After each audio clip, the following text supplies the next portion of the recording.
Assalamualaikum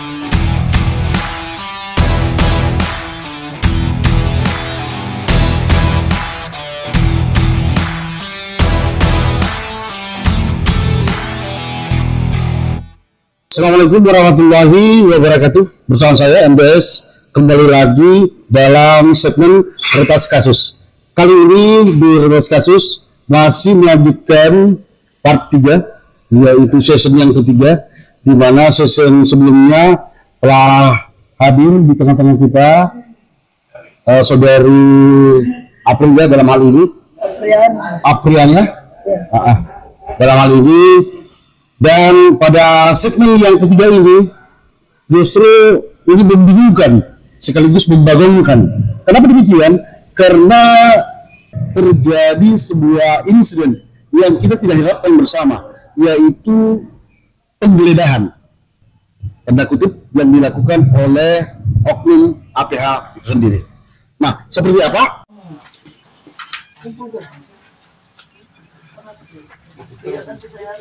Mana yang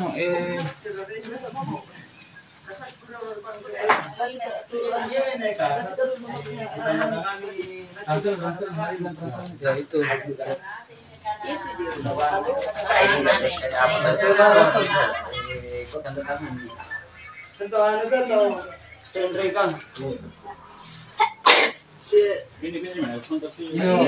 ini makanya video itu tapi sementara saat ini video.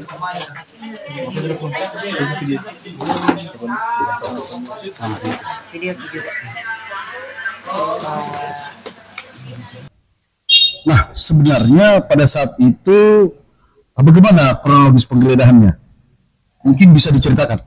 Pada saat itu saya digeledah di rumah orang tua saya, atas nama Haji Aminah dan Tanah, itu ahli waris anak dari Sucen Jimbaso, dan kebetulan orang tua angkat saya pada waktu itu saya digeledah di situ. Nah, muncul pertanyaan kenapa sampai kemudian Anda dalam hal ini digeledah? Apakah Anda melanggar atau dalam hal ini terlibat hukum tanpa ada konfirmasi terlebih dahulu? Tidak, Pak. Saya juga kaget. Tiba-tiba ada oknum polisi datang di rumahnya orang tua saya, orang tua angkat saya. Kebetulan saya lagi di dalam kamar, yaitu sakit. Dalam kondisi sakit, ya, dirawat bahkan. Saya sakit, memang saya sudah tidak bisa goyang karena kepala aku sakit, bahkan oleng, muntah-muntah. Datanglah oknum polisi, datang ke rumah. Dan dia temui orang tua saya dengan adik saya. Nah, sebelum menggeledah tentu dia membawa paling tidak ya surat penggeledahan atau apa atau semacamnya, seperti apa? Pada waktu saya ada di rumah, di sana, di rumahnya orang tua, kan dalam keadaan saya sakit. Dia bertanya kepada kakak saya, adik saya, ada Ibu April. Iya. Dia bilang, adik saya ada di dalam kamar. Langsung nih, dia masuk, Pak, dipersilakan masuk. Iya. Setelah itu masuk, langsung ke kamar. Langsung ke kamar? Ya, langsung. Dia bilang, ada Ibu April. Langsung saja masuk. Dan saya juga mau tanya orang tua saya, kan saya dalam keadaan pakai sarung, Pak. Baju dalam. Pada waktu itu dulu dalam kondisi pakai sarung, baju dalam, semena-mena masuk ke dalam tanpa mengetuk terlebih, tanpa permisi terlebih dahulu. Dia bilang, saya kan tahu ada, dan sementara saya juga mau takut, Pak. Tapi saya oleng pada waktu itu karena saya memang kalau saya halangan, berarti saya sakit. Nah, pada waktu itu saya tanya siapa? Karena saya dari penyidik, penyidik Polda. Saya bilang, kenapa? Dia bilang, kami mau menggeledah. Saya bilang, ada sudah perintah. Dia bilang, ada. Saya bilang, mana? Tapi saya kan tidak baca, Pak. Dalam keadaan saya tidak bisa. Sedangkan diriku lagi tidak bisa, Pak. Anak tidak lihat. Saya tidak bisa. Saya mau tanya orang tua saya, adek, ambilkan baju, tapi dia sudah di dalam, Pak. Dia sudah di dalam. Dan saya Iya, iya, iya. Saya tidur. Saya tidur pada waktu itu, saya bilang, simpan saja itu surat ada di situ kalau memang ada. Dia simpan, Pak. Satu oknum polisi mengatakan saya bawa ke rumah sakit, saya bilang silakan bawa saya. Tapi sebenarnya apa sih yang dia geledah ini? Pihak APH atau penyidik dalam hal ini, apa yang dia cari? Mengapa begitu masifnya sebagaimana mengejar seorang teroris? Itu Pak, dia cari itu berkas-berkas yang namanya Supradi, kan saya tidak tahu Supradi. Bisa diperjelas apa yang dia cari? Supradi, surat-surat yang dia mau aslinya. Tapi saya kan sudah tadi berkali-kali Pak. Bahkan tiap minggu atau apa di intimidasi saya. Sering-sering pergi di kantor polisi, karena dikasih surat Pak, surat turun. Habis waktu Pak, karena dia tidak ini juga saya.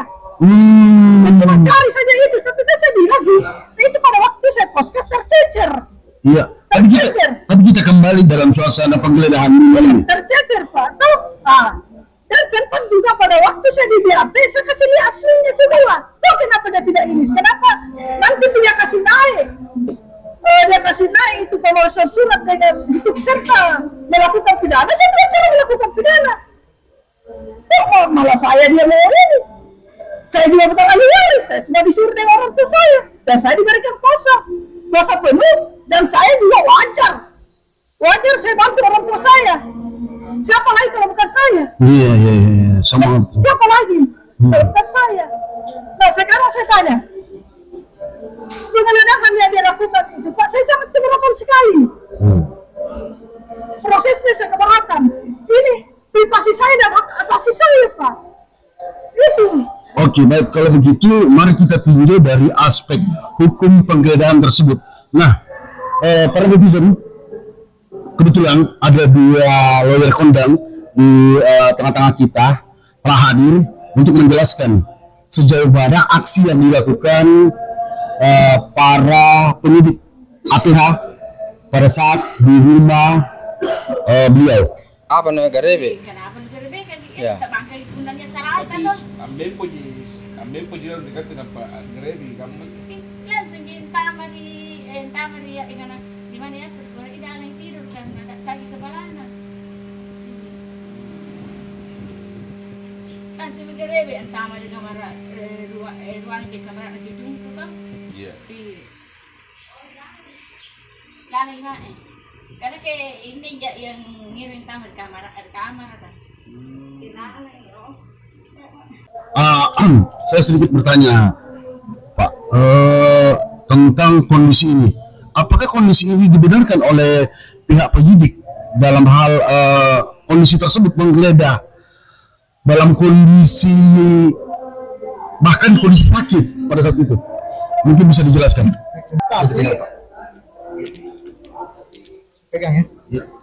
Nah, selanjutnya kalau kita lihat ke syarat-syarat pembelian itu semestinya harus jelas juga kita lihat apakah syarat-syarat pembelian itu telah memenuhi unsur-unsur yang dimaksud oleh pasal yang berkaitan dengan dasar-dasar penggeledahan. Nah, kalau kita memperhatikan, Pak, saya langsung fokus ini. Kalau kita memperhatikan ini, apalagi surat perintah penggeledahan ini kan dasarnya salah satu dasar di sini selain beberapa pasal itu kan itu pasal 33.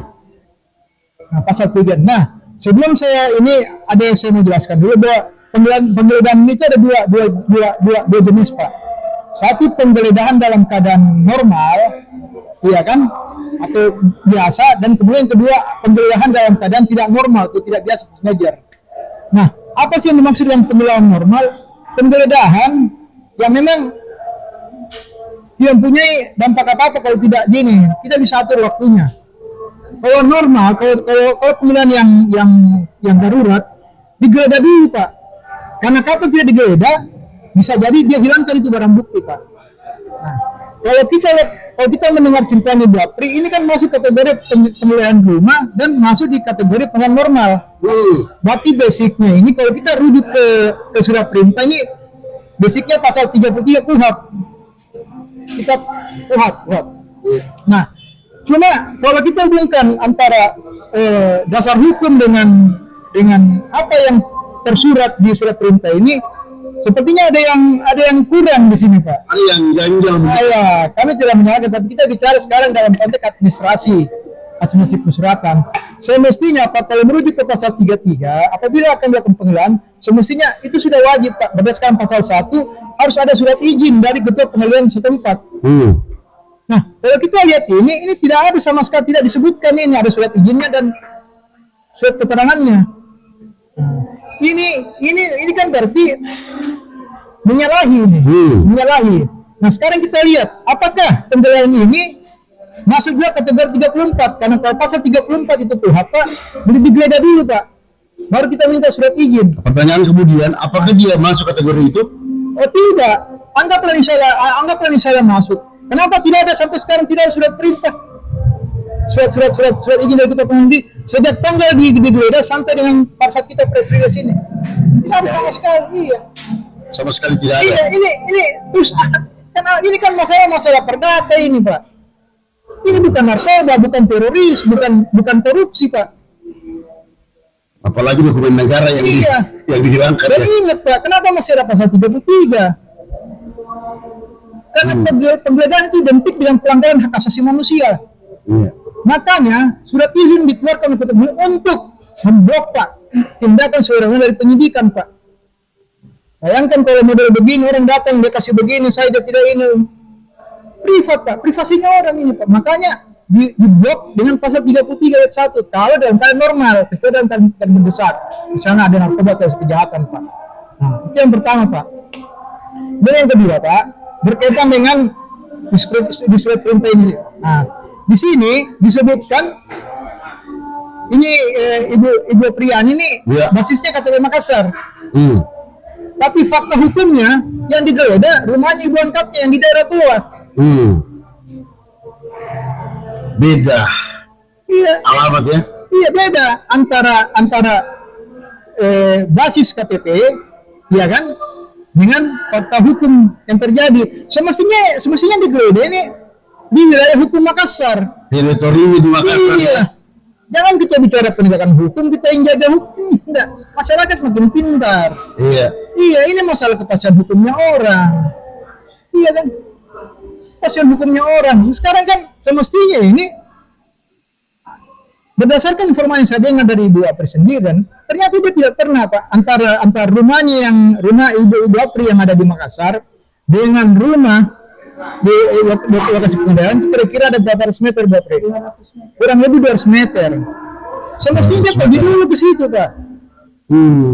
Kan sakit ini, kenapa dia di situ dalam keadaan sakit? Iya.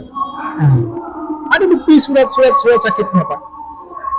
Tapi menurut Bapak ini saya di luar dari konteks ya. Ya. Apakah penggeledahan ini ada lagi dalam hal ini? Itu saya nggak bisa bicara masalah dalam mendalami, Pak. Cuma kan saya bicara masalah administrasi sesuai dengan yang ada di dasar hukum ini. Tapi yang jelas tidak sesuai dengan apa yang kita pahami. Semestinya, Pak, kan ini ada dasar hukumnya, Pak. Dasar hukumnya ini, Pak. Ini kan? Iya, ada. Iya kan dasar hukumnya ini. Nomor 1 ini, Pak. Iya, semestinya. Jadi saya nggak bicara masalah teori, saya bicara masalah ini yang ini. Jadi ada dua, Pak. Ada dua keganjilan di sini. Satu, tidak adanya surat izin dari ketua pengadilan setempat, karena ini kan penyelenggaraan normal, Pak, biasa. Kemudian yang kedua, semestinya digeledah di Makassar, di wilayah hukum yang dimaksud dalam surat ini. Iya. Nah sekarang semestinya kan dia harus punya dua surat izin dari ketua pengadilan. Kalau tidak di Makassar, dia pilih Goa, ada semua gitu. Dan idealnya kalau dia masuk ke 34 dalam hal ini, itu sudah ada pemerintahan saat sekarang ini. Ya, terima kasih. Bismillahirrahmanirrahim. Assalamualaikum warahmatullahi wabarakatuh. Pertama-tama, klien kami Apriani sangat keberatan pada saat ada penggeledahan rumah orang tuanya di Goa. Kemudian Apriani ini kondisinya keadaan sakit. Tiba-tiba para penyidik Polda datang ke rumah orang tuanya Pak Pri untuk ketemu. Orang tua angkat dipersilahkanlah masuk ke ruangan tamu. Tidak lama kemudian para oknum penyidik dari Polda menyerobot masuk di kamar Apriani ini dalam kondisi tidak sehat. Dan dia hanya pakai sarung, ya, pakai baju dalam. Tentunya ini oknum-oknum polisi ini telah melanggar Pangadaka Rigoa sebagai orang Bugis Makassar. Ini ada tata krama, dan di situ ada poluan. Kenapa poluan ini tidak masuk duluan, masuk di kamar ya ibu Apriani? Maksudnya poluan terlebih dahulu masuk untuk bagaimana kondisinya sebelum masuk semuanya ini. Ini serentak masuk. Ini kan sudah menyalahi aturan adat istiadat kita sebagai orang Bugis Makassar. Tapi Maraja, saya minta ini lebih tinggi kedudukannya di mata hukum. Karena kita ini ada adat, ada sopan santun. Kalau polisi tidak punya sopan santun, nanti saya ajar terhadap sopan santun. Bagaimana itu sopan santun sesungguhnya? Ya, dibungkus dengan akidah dalam akidah Islam, dibungkus dari adat. Sopan santun itu luar biasa, saling menghargai. Tetapi ini tidak menghargai orang kondisi Apriani sebagai klien kami, kondisi sakit. Ini saya juga tidak setuju sehingga sebetulnya sprindik ini di rumahnya Apriani berdasarkan surat ya untuk di penggeledahan. Tetapi kenapa di rumah ibu angkat Apriani ya yang diobok-obok, dicari surat-surat, ini kan sudah error ini. Sudah dijelaskan saudara saya Pak Agus dari awal itu sangat jelas ya. Pasal 33 dan 34 itu sangat jelas. Ya, harus ada izin dari pengadilan negeri setempat kalau ada penggeledahan. Dalam hal ini memang tidak ada izin atau seperti apa? Tidak ada sampai sehari ini. Dan pada saya kompresi belum ada kita lihat tanda-tanda ada surat izin. Ya, saya tegaskan para penyidik hati-hati untuk menggeledah. Ini bukan kasus apa. Ini perdata. Jadi bisa saya katakan bahwa ini penggeledahan yang dilakukan oleh APH itu adalah penggeledahan yang bersifat cacat unsur? Kalau menurut saya ini cacat. Tidak sesuai dengan SOP. Surat dilayangkan dengan ini rumah Apriani jelas di Kota Makassar. Terus digeledah di rumah orang tuanya, orang tua angkatnya. Kondisi kesehatannya tidak membaik. Dia sakit keras. Ya, ini saya sebagai lawyernya saya keberatan juga. Sekalipun dia juga kadang kondisinya tidak membaik. Kenapa tidak dari awal? Kalau yang Mas dulu mengecek kondisi kesehatannya, ya. Kalau orang sakit, stop dulu nih SOP. Kemudian juga bukan alamat yang ada surat ini, alamat orang tua angkatnya. Bukankah ada kontak yang seharusnya harus dihubungi dulu sebelum melakukan hal tersebut? Sebenarnya begitu protaknya sebetulnya. Poluan dulu ini masuk, bagaimana kondisi kesehatannya. Oh dia sakit, tidak perlu kita ada penggerebekan, penggeledahan. Dan itu kita salah, bukan objek di rumah Apriani yang ada sprindik ini, bukan di rumah orang tuanya. Nah begitu. Jadi dari sisi teritori daripada surat, kemudian ini salah alamat atau alamat palsu? Bukan alamat palsu, salah alamat. Oh salah alamat. Ya. Ini harus diperjelas ya. Ya salah alamat. Jadi sebenarnya ini para oknum polisi dia lebih pintar, lebih cerdas, tetapi Om Betel lebih pintar terkait dalam permasalahan ini. Mari kita kaji secara mendalam terkait persalahan tanah di Kota Makassar, di Sulawesi Selatan, terutama di daerah Goa. Sebelum Om Betel lebih memanas lagi, kita pindah dulu kepada Om Agus atau Pak Agus. Mungkin bisa dijelaskan perihal tentang kondisi apa sih latar belakang daripada APH atau penyidik menggeledah rumah ibu angkat Apriani? Baik. Bisa dibilang ini mic-nya ya. Baik, terima kasih Pak. Oke. Jadi menurut hemat kami, setelah berapa kali mendampingi Ibu Apriani, terakhir di Polda sama Om Betel, sepertinya dia mencari bukti asli berkaitan dengan kepemilikan tanah. Nah, berkali-kali pula Ibu Apri menyatakan bahwa bukti tersebut hilang. Hilang pada saat acara podcast Part 1. Iya. Yang pertama kali Bapak Jua itu kan. Betul Nah sekali. itu. Ah. Nah berkali-kali ditanya, berkali dijawab begitu. Nah saya juga sudah selaku kuasa Pak sama Om Bete, saya selalu mengingatkan juga Ibu Apriani, Bu, tolong kalau ada, kita ini negara hukum, kita taat hukum. Iya. Itu bukti bukan hanya untuk mereka, tapi lebih penting untuk kita. Tapi Ibu Apriani sudah, dia malah tegas menyatakan bahwa kalau hilang bagaimana? Iya. Nah, hilang. Nah, sekarang pertanyaan kritisnya, pertanyaan hukum, apakah kehilangan barang bukti merupakan suatu kejahatan? Itu yang mesti disadari sama sekali. Iya. Nah, ini yang kemudian menurut hemat saya sehingga terjadi isu penggeledahan tersebut. Iya. Jadi sebenarnya kalau menurut hukum sih isu penggeledahan adalah dibenarkan ya. Iya. Itu kan bagian dari penyidikan sepanjang sesuai dengan aturan main. Tapi sebelum dilakukan penggeledahan, ini kan informasi sudah kita layangkan ke pihak penyidik dan APH itu sendiri Sudah, bahwa ini hilang. Terakhir sudah terakhir kami waktu ketemu sama Om Bet, kita sudah bilang, Pak, hilang ini barang, Pak. Malah kita bilang sebenarnya semestinya ini, Pak. Kalau mau, ini kan masalah sederhana ini, Pak. Iya. Antara pelapor dengan terlapor masing-masing punya bukti kepemilikan. Masing-masing bukti kepemilikan itu dikeluarkan oleh instansi yang berwenang di Republik ini. Iya. Bukan bilang Ibu sendiri, tidak. Misalnya sporadik lurah yang keluarkan, dibenarkan oleh lurah. Misalnya mengenai tanda pendaftaran sementara, IPEDA, semua. Nah, sekarang kalau mau disederhanakan semestinya panggil aja para pihak ketemu. Iya. Iya kan? Iya. Para pihak ketemu karena punya bukti. Kalau you tidak tetap ada dispute, tetap berselisih, uji aja di pengadilan perdata, selesaikan. Intinya menurut hemat Pak Agus, Iya. para pihak didatangkan untuk membuktikan kondisi tersebut. Maksudnya gimana, Pak? Para pihak yang mengeluarkan bukti itu dihadirkan. Semestinya dimediasi aja. Kan begini sebenarnya. Ini masalah, kalau menurut saya sih, pandangan hukum saya Iya. sederhana. Kenapa? Satu, antara pelapor dengan terlapor masing-masing punya bukti kepemilikan. Yang kasih keluar itu yang punya yuridiksi untuk mengeluarkan. Iya. Panggil aja dia mediasi, Pak, ada begini. Setelah dikeluarkan. Kalau Bapak tidak setuju, ya ada dispute, ada perselisihan, coba kita uji kepemilikan di perdata. Bagaimana, Pak? Ini kan sudah pernah diuji di TUN. Iya. Iya kan? Sudah pernah diuji di TUN ini, Pak. Bagaimana hasilnya pada saat itu? NO, Pak. NO, Pak. Oh. Ya, jadi mereka nih ahli waris, Ibu Apri dan ahli warisnya sebagai penggugat, Pak. Iya. Dia gugat berkaitan dengan penerbitan sertifikat nomor 545 Kelurahan Benteng Sebopu. Iya. Yang dulu atas nama Haji Sawiya Sating, sekarang berubah nama menjadi Doni Jori karena atas dasar jual beli. Itu.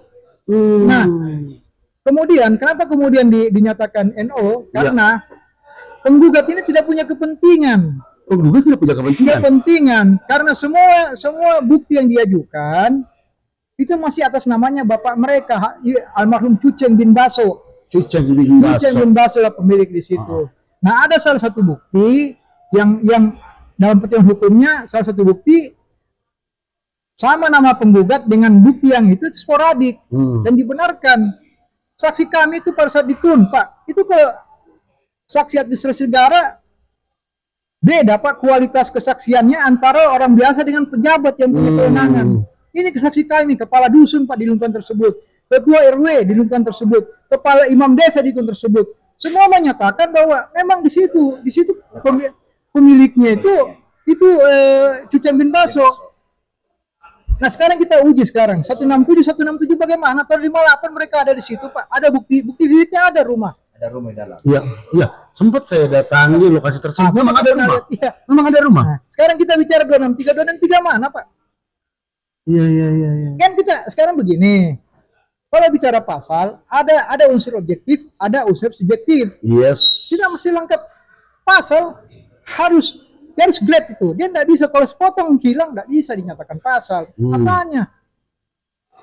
Kan ini sebenarnya menurut hemat kami selaku kuasa hukum, kami kooperatif. Silakan kalau Anda mau lidik, silakan Anda kalau mau sidik. Tidak masalah, kami kooperatif. Kenapa? Ini terakhir kami juga menyatakan bahwa ini, Pak, ini masalah kepastian hukumnya orang ini, Pak. Iya. Artinya ini tahun 2023, Pak. Iya. 2023 sekarang 2025. Jelas. Pasti tidak akan pernah ketemu karena ini masalah-masalah perdata, dominan perdata. Bagaimana caranya? Iya. Nah, Yang bisa menilai ini Pak cuma pengadilan perdata. Yang bisa menilai bagaimana kita uji. Iya. Ini kan kepemilikan Pak. Apa kepemilikan masuk unsur pidana? Jika kemudian kita balik kepada hal tersebut, apa harapan Pak Agus dalam hal ini terhadap kondisi tersebut yang ditimpa oleh April? Saya sih berharap begini Pak. Kami hadir selaku kuasa hukumnya Ibu Aminah dan Ibu April dan para lawyernya bersama Om Betel itu untuk menyelesaikan masalah, bukan mau menambah masalah Pak. Kita mau menyelesaikan permasalahan hukumnya. Kami menganggap bahwa setelah kami mengkaji berbasis alat bukti antara bukti yang diajukan oleh Ibu Apri, ya kan, selaku terlapor dan bukti yang diajukan oleh kecuali kalau saya tidak salah Pak Manye kan, Manye Manye selaku pelapor, itu memang tidak sinkron. Kenapa tidak sinkron? Klaimnya mereka ini di versi 30. Sampai sempat sebelum dilanjutkan sempat itu PM atau Pak Manye itu nelpon saya selaku media. Kenapa ditelepon Bapak? Saya ditelepon. Bapak kan sudah dikasih hak jawab. Sudah kasih hak jawab belum? Iya, Bapak sudah klarifikasi belum? Sudah jelas. Terus apa responnya dan dia? Berimbang pada saat itu. Nah, apa ujungnya? Ujung poinnya dia telepon Bapak apa? Nah, saya ditelepon karena menghadirkan beberapa sumber yang menurut logika Deng Manye itu memojokkan dia. Menurut logika Deng Manye itu memojokkan dia dalam hal ini. Karena dalam narasi pada saat itu, dan memang narasi itu saya ambil judul video berita tersebut, saya ambil dari narasi tersebut, itu mengatakan ada mafia di balik hal tersebut. Nah, seperti itu kurang lebih. Ya, sebenarnya kalau kita kaji nih Pak, kita basisnya kita kaji ya, secara hukum, secara profesional dan proporsional. Kita lihat dulu dasar hukumnya apa sih sampai mereka menyatakan mereka itu pemilik. Nah, mereka mempunyai legal standing itu sertifikat hak milik nomor 545 Kelurahan Benteng Sumbawa. 545 Kelurahan Benteng Sumbawa, Pak. Itu terbit, Pak. Surat ukurnya terbit tahun 2007. Sertifikat tersebut jadi 2011. Surat keterangan sporadiknya jadi 2012. 2000 antara 2015 sampai 2018 terjadi peralihan hak berdasarkan akte jual beli antara ahli waris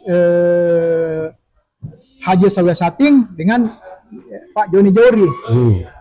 Pertanyaan hukumnya, kenapa pada saat 2023 baru dipermasalahkan secara hukum? 2023 ya? Iya.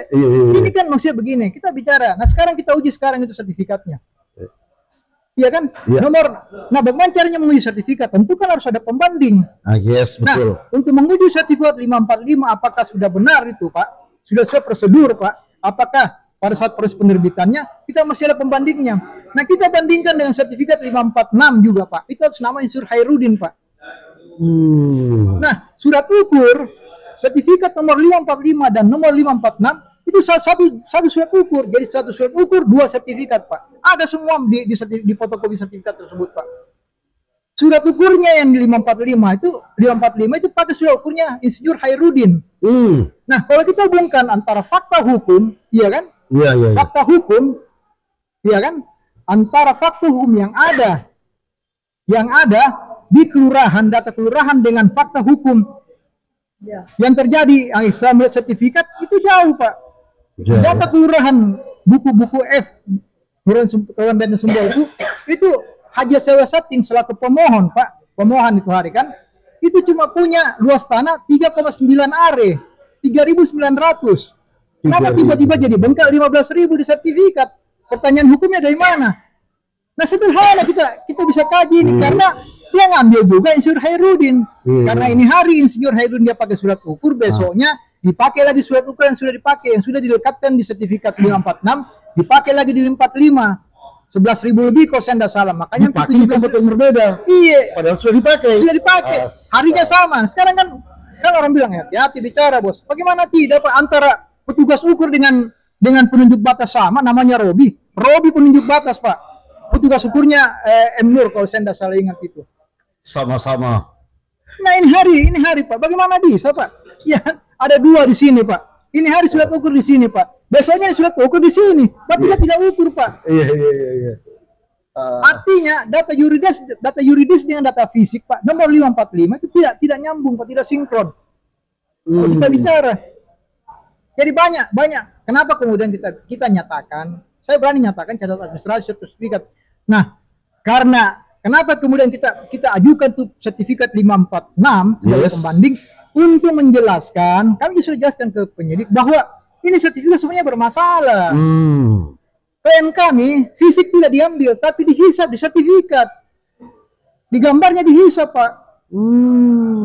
Dihisap. Betul. Iya. Masa bagaimana mungkin Pak 2 sertifikat 1 surat ukur? Ini republik apa ini? BPN apa ini kalau kita bicara? Akhirnya apa? Kita ribut, kami ribut. Kita juga tidak disalahkan Pak Joni Jauri. Karena dia kan beli apa lagi? Beli tanah plus sertifikat. Tahu beres lah ceritanya. Iya. Cuma kan prosesnya yang problem di sini yang ngurus. Ada notaris kenapa? Dia jual resmi di notaris. Ya, kenapa hal ini terjadi? Ujuk-ujuk tiba-tiba kenapa klien kami yang jadi korban? Tidak tahu apa-apa.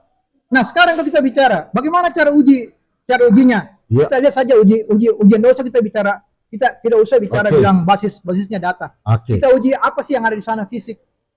Di gugatan kita jelaskan Pak. Di dalam gugatan kita jelaskan bahwa ada pembatas alam, ada batas alam itu Pak. Iya, sempat saya pada saat itu hadir di lokasi. Bapak lihat belum? Dan ditunjukkan. Bapak lihat belum? Lihat. Saya mau tanya sekarang. Bertanya boleh? Boleh. Kira-kira berapa meter menurut Bapak itu? Tingginya? Wih, tinggi sekali. Berarti bukan meter sekali toh? Sekali, Nah, tinggi sekali. Artinya tidak mungkin Pak ditanam 2023. Iya. Begini, kita bisa logikakan fakta hukum bukti fisik dengan fakta hukum bukti data. Betul.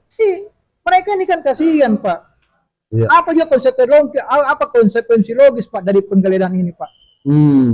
Apa kira-kira psikologisnya? Mereka trauma Pak. Bisa jadi orang di tetangganya bilang, jangan-jangan ada narkoba di sana digeledah Ibu Apri. Iya. Kan banyak hal yang tidak. Kenapa kemudian harus salah satu syarat merujuk ke pasal 33 dalam keadaan kondisi normal harus ada surat izin dari ketua pengurus tempat. Dalam hal ini Makassar karena basisnya di Makassar. Mau ditarget. Kenapa?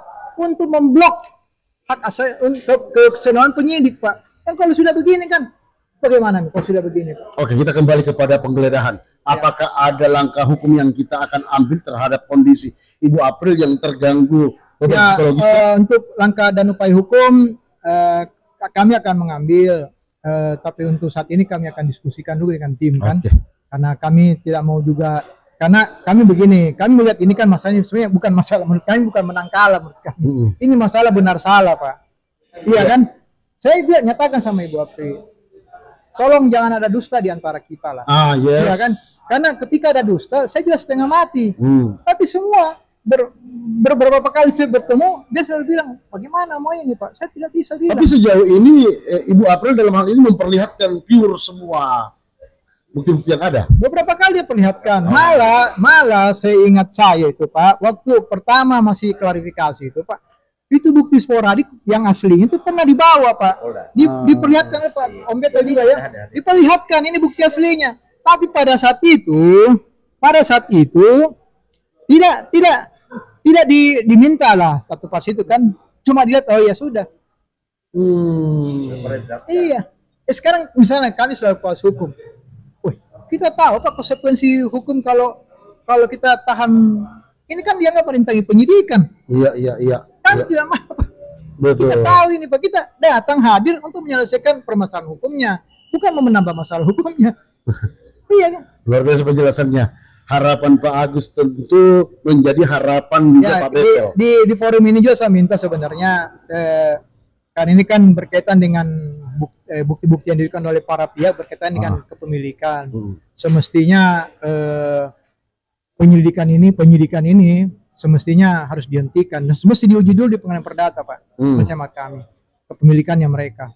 Karena tidak bisa yang punya kompetensi untuk menguji kepemilikan itu cuma pengadilan negeri. Normalnya seperti itu ya? Iya, Ah. nggak bisa. Iya. Oke. Ya mungkin ada Om Betel yang menambahkan. Sedikit Om Betel untuk statementnya tentang harapan yang diinginkan. Harapan yang diinginkan oleh klien dan kita dalam hal ini mengutarakan ke halayak ramai. Seperti apa? Pertama-tama penyidik ini harus ada RJ yang dia harus lakukan, panggil kedua belah pihak. Semuanya unsur yang terkait persoalan ini harus kita panggil supaya ada terang-menerangin persoalan ini. Yes. Ini bukan persoalan pidana, tetapi adalah perdata. Kalau kita kaji ini, ya, panggil unsur-unsur pemerintah setempat, termasuk orang BPN sendiri, supaya ada kejelasan. Ya, supaya kita puas loh. Jangan dipaksakan ini terhadap persoalan ini. Kita juga punya laporan. Laporan kita ini adalah unsur pidananya ada. Penggelapan dan penipuan, penggelapannya. Dan penggelapannya di sini menyangkut tanahnya dijual daripada orang lain. Ya, itu unsur penggelapannya, dan penipuannya. Iya. Jadi tentunya kita ini punya harapan juga kepada pihak penyidik Polda Sulsel, berpandai-pandailah untuk mencari kebenaran dan keadilan untuk hak asasi warga masyarakat Goa. Tentunya saya minta ke Polda Sulsel, begitu banyak persoalan-persoalan ya tanah di Republik ini, terutama di selatan, baik ada di Kabupaten Goa, di Makassar, di Baru, di Pangkep, ada beberapa oknum mafia tanah di sini. Sudah banyak kasus di sana itu mengendap, ada 5 tahun, 3 tahun, dan ada SP3. Ya, ini saya rasa ini konflik antara di agraria ini, konflik tanah di Sulawesi Selatan perlu kita antisipasi, ya, supaya ada pemberian hak kepada warga negara. Ya, jadi mari kita persoalan ini, mari kita RJ ini. Saya minta RJ ini kepada penyidik, panggil kedua belah pihak, panggil semua yang ada terkait dalam persoalan ini. Saya rasa sampai itu keinginan lu, Pak Betel ya. Luar biasa. Sedikit lagi tentang Ibu April, apa keinginannya dalam hal ini untuk mewakili kemudian ahli waris? Kembalikan tanah kami yang dirampas dan dijual tanpa sepengetahuan orang tua saya kepada ahli waris. Kembalikan hartanya, karena itu tidak pernah dia menjual. Itu terdaftar di kelurahan, semua Pak terdaftar. Itu kami harapannya kasih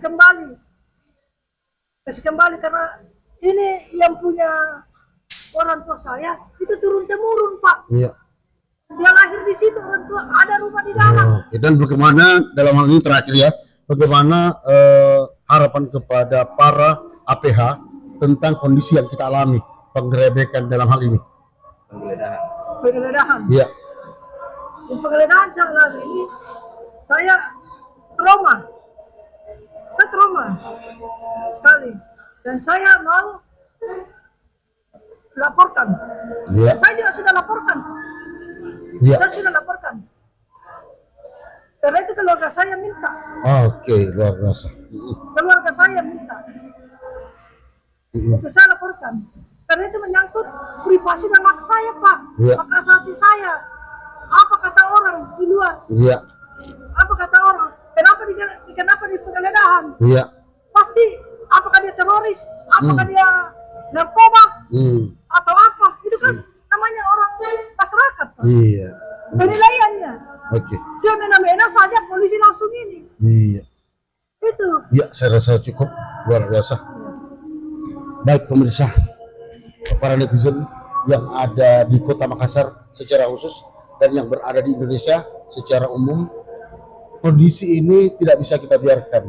Banyak mafia tanah yang tumbuh di negeri kita ini, bak musim jamur di tengah-tengah hujan. Luar biasa. Saya MDS melaporkan.